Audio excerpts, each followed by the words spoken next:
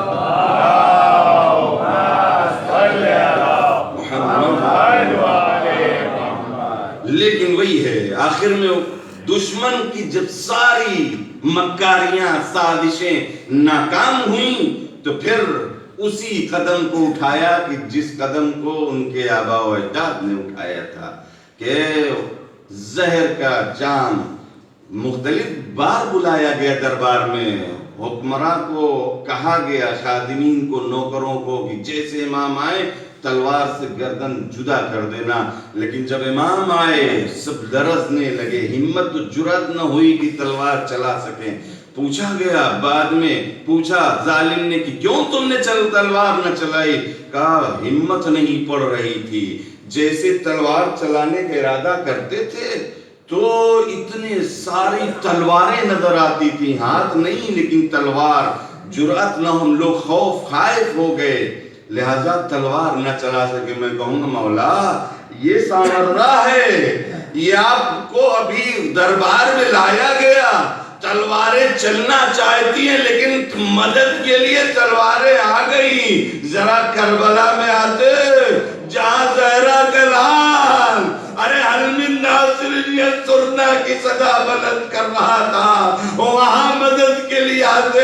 امام کو دربار بلایا گیا, شراب پیش کیا گیا, عزت دار لوگوں کی بے حرمتی ہو جائے موت ہو جاتی ہے. امام نے کیسے برداشت کیا, صبر نہ کر سکے امام. میں کہوں گا مولا یہ سامرا ہے, آپ کے چاہنے والے بھی ہے, آپ کچھ بھی ہے, لیکن آپ کی ناموس تو نہیں ہے, ماں بہنیں تو نہیں ہے. ارے سید سجاد سے پوچھئے, ارے دربار سجا ہے, تماشائی ہے, ادھر زینب ام کلثوم بھی ہے. سید سجاد نے کیسے صبر کیا؟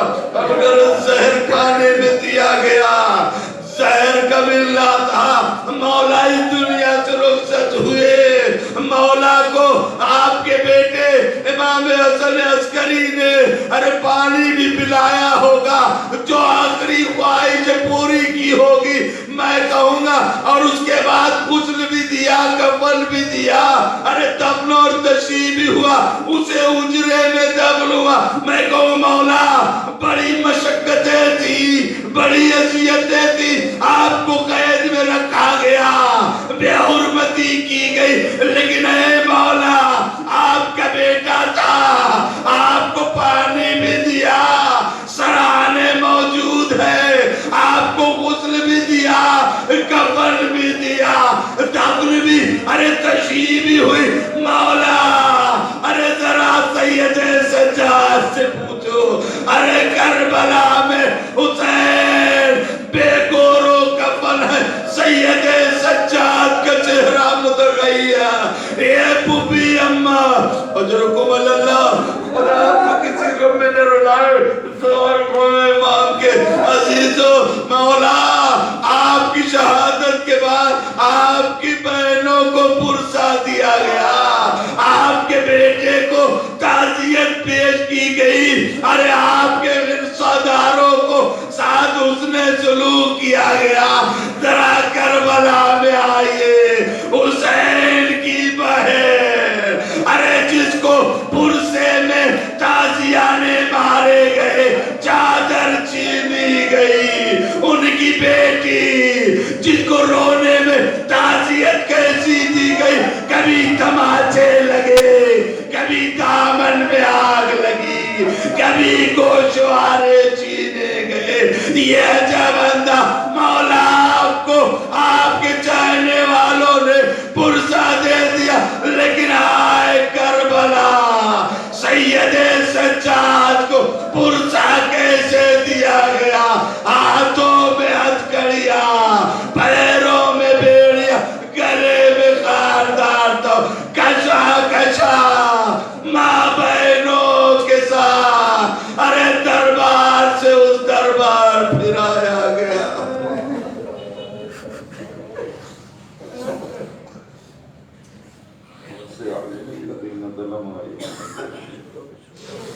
إنا لله وإنا إليه راجعون.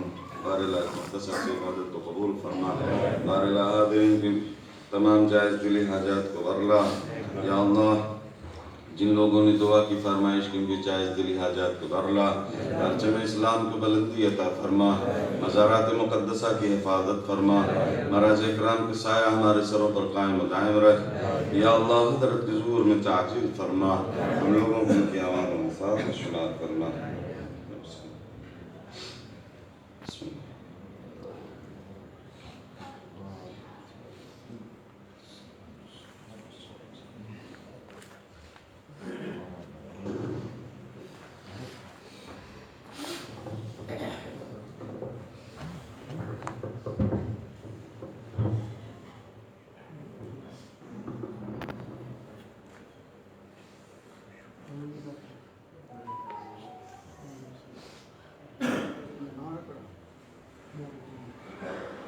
Por ahí.